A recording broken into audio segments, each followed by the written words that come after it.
Welcome to the sanctuary.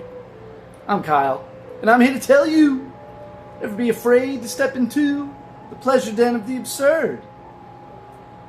I was kind of wondering what topic to do today, and being as I was a little under the weather with so many various current events going on, I decided, well,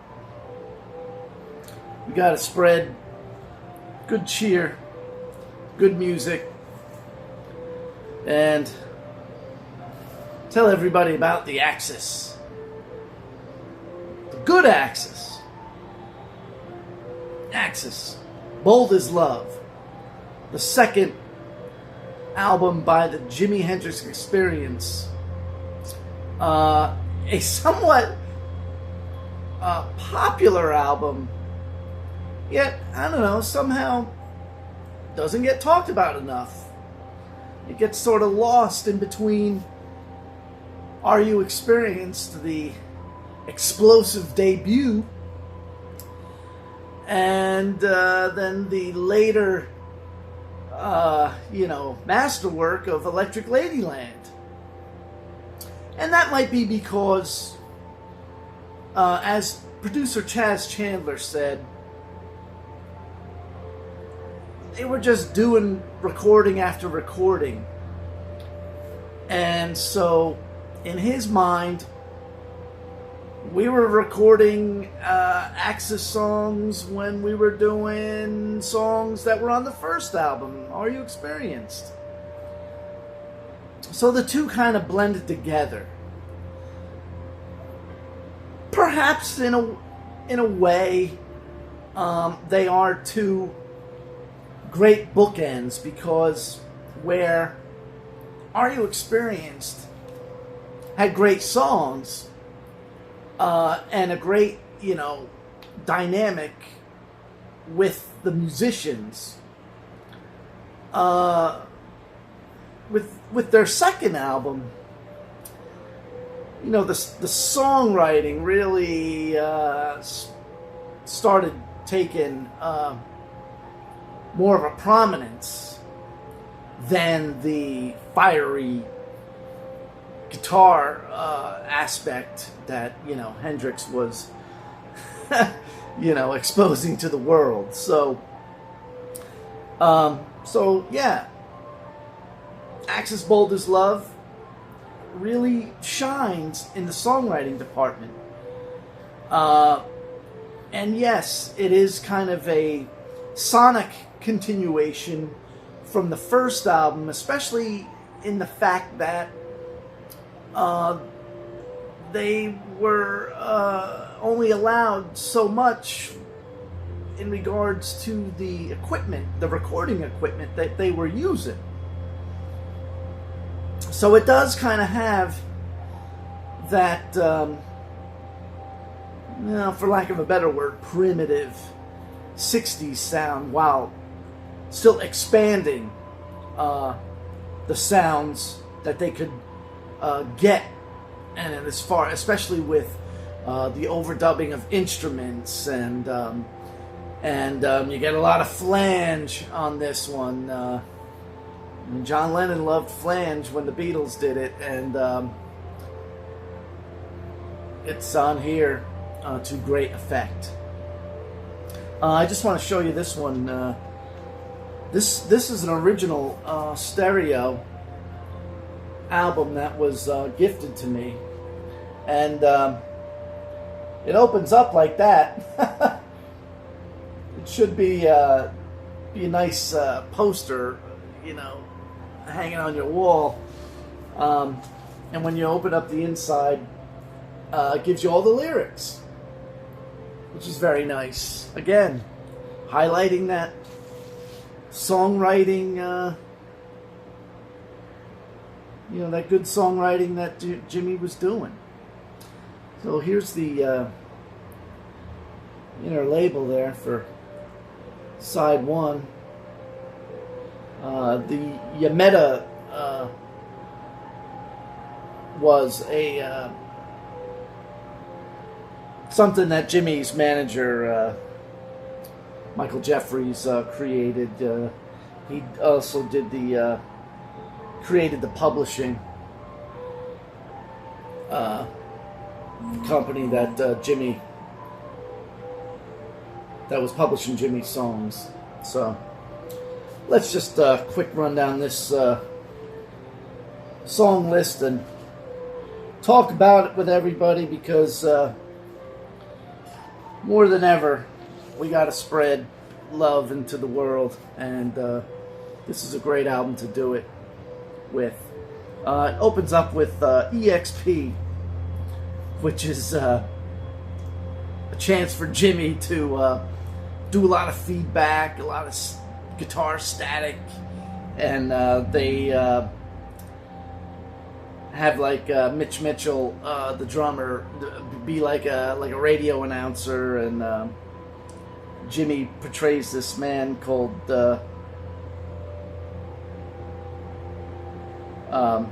Mr.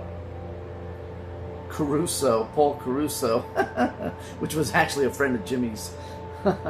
And so it's, just a chance to have some wild guitar panning across the speakers, weird, which, Jimmy would take to the next level in the track in The Gods Made Love on Electric Ladyland, so it really is a sequence of progression as far as Jimmy's concerned, with songwriting, music production, and all this. And again, so this is right in between, Are You Experienced and Electric Ladyland, and it, you can feel that progression. So next up is Up From the Skies, which has a nice wah-wah rhythm and brisk, and a nice little walking kind of jazzy thing. And then it goes into Spanish Castle Magic, which Jimmy would play live all the way up to the end in concert.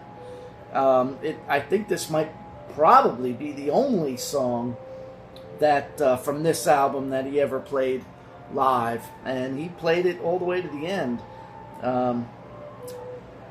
And that's a nice track. And then it goes into Wait Until Tomorrow, which is very heavy on the R&B. I love when he had the falsetto backing vocals. Jimmy would do backing vocals, Mitch Mitchell would do backing vocals, Noel Redding, the bass player, would do backing vocals, and on this album, it is a cohesive unit. I don't know what just happened there. It was like the camera just went bloop. It was like did we just have a sonic wave come through the earth or something? I don't know what happened there, but so anyway, and then it goes into one of my all-time favorite Hendrix songs, Ain't No Tellin'. It's like 2 minutes of great 60s pop. This is a very 60s sounding album. But there's a heavy tinge on R&B and just like kind of showing you where things are going to progress. I mean, with Jimmy, it's just a well of musical styles, and on this album, it's just a potpourri of this and that, and man, it really comes together. Ain't No Tellin'. That's a great little song, and then it goes into the classic Little Wing, which he did play live a few times. There's a version of the original Experience doing it at the Royal Albert Hall in 1969. That is a fantastic live version, and he did that a few times, Little Wing. And then it goes into If 6 Was 9, which I believe that flute-like thing you're hearing is actually headphone feedback. Again, a lot of creative stuff going on in the studio, bringing out a lot of sounds, but within good songs, good songwriting come to the fore, man. So that's side one. Then side two opens up with "You Got Me Floating," which I don't know, could be kind of considered a filler track, but it fits on this record. Let's put it that way, you know. And again, kind of a '60s thing. You know, you can kind of dance to it, groove to it. You know, that's the kind of thing with this album. There's a lot of, you know, all these songs really do kind of just draw you in. You know, whether it be with the songwriting or the melodicy of it, or even the lyrics. The lyrics on this one, this album is, you know, really good. And Hendrix's singing on this album is very good. You know, that's the thing with Hendrix that, you know, nobody kind of mentions. I mean, I guess maybe because it is kind of obvious. There's times when, you know, his voice wasn't so strong when he was performing live. But at the same time, that guitar he's playing live is like doubly better live than you would expect, you know. So it's a give and take thing. But on this record, man, his lyrics are great. His voice is great. So after "You Got Me Floating," man, goes into "Castles Made of Sand." Now, you know, I got a friend who, you know, really kind of doesn't like Hendrix, but he loves this song, "Castles Made of Sand," and it's got that famous intro that you would hear guitarists play, and you know, and it's again backwards solo guitar, which Jimmy was a master of. He knew how to play it in the studio, and he knew kind of how it would translate when you played it backwards. So it's great to hear that. And again, you know, the lyrics for this, you know, it's one of those songs that you know, just kind of makes you accept what life throws at you in a way. Next up, "She's So Fine," which is the bass player Noel Redding's song. And this is a very, very swinging London type of song. I mean, this album was released in the same year as their first one, their debut. This one came out around towards the holidays. I believe it was more towards Christmas, maybe in between Thanksgiving and Christmas of 1967.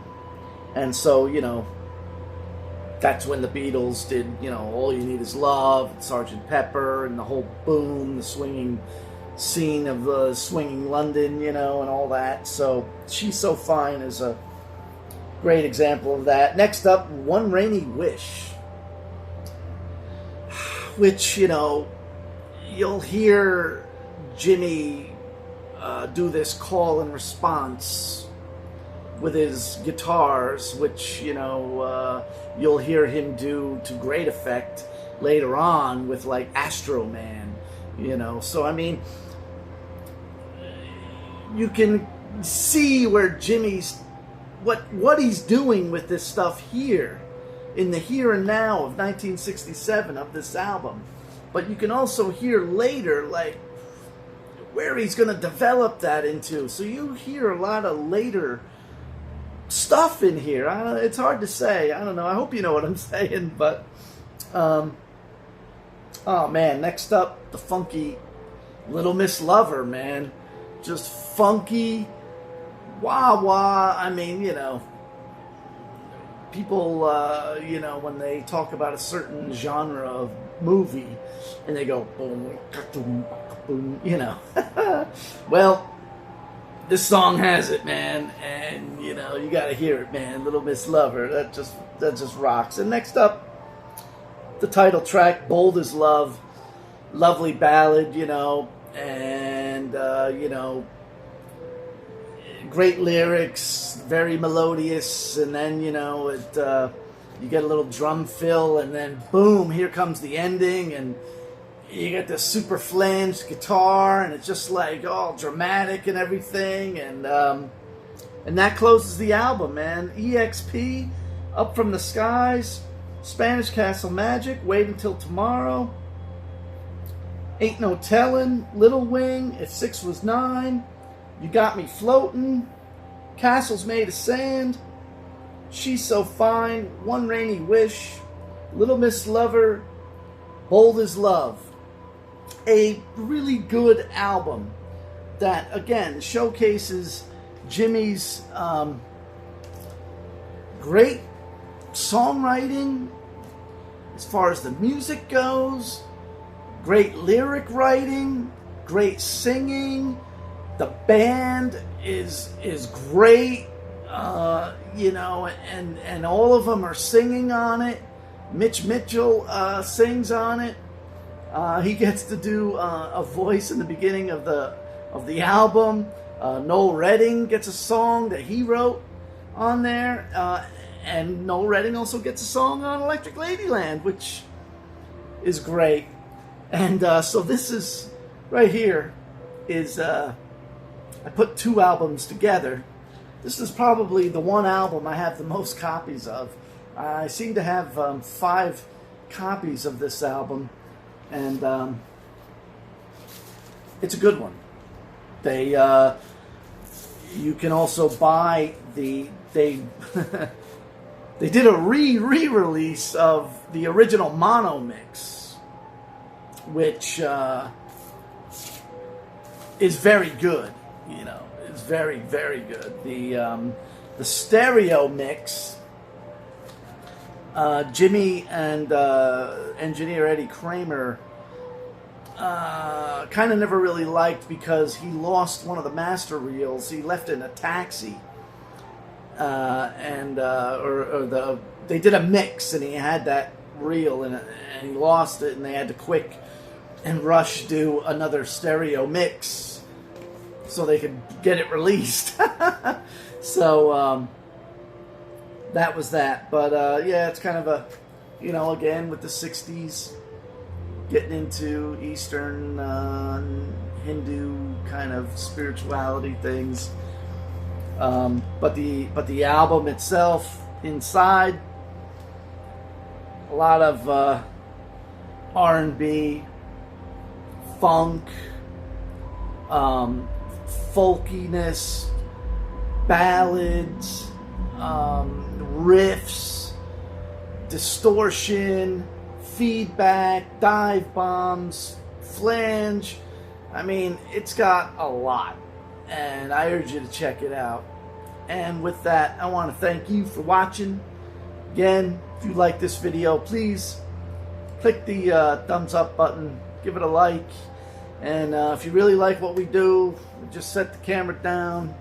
I look into it, hold stuff up, and talk about it. Every once in a while, I might get crazy with on-the-fly editing, which got me in trouble with a previous video I did. This past something weird Sunday, I thought I was recording when I wasn't, you know, so like half the video was like just lost, and I'm like, you know. So, well, I might as well say it.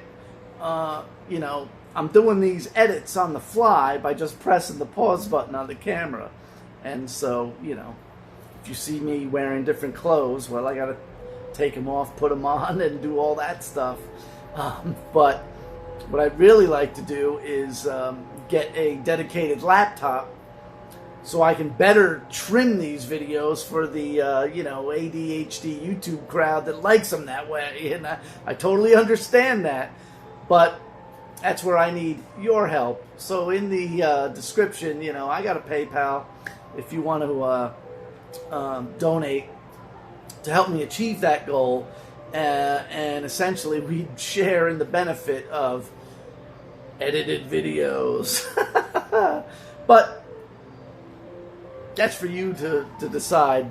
I'll keep doing it guerrilla style as I deem fit.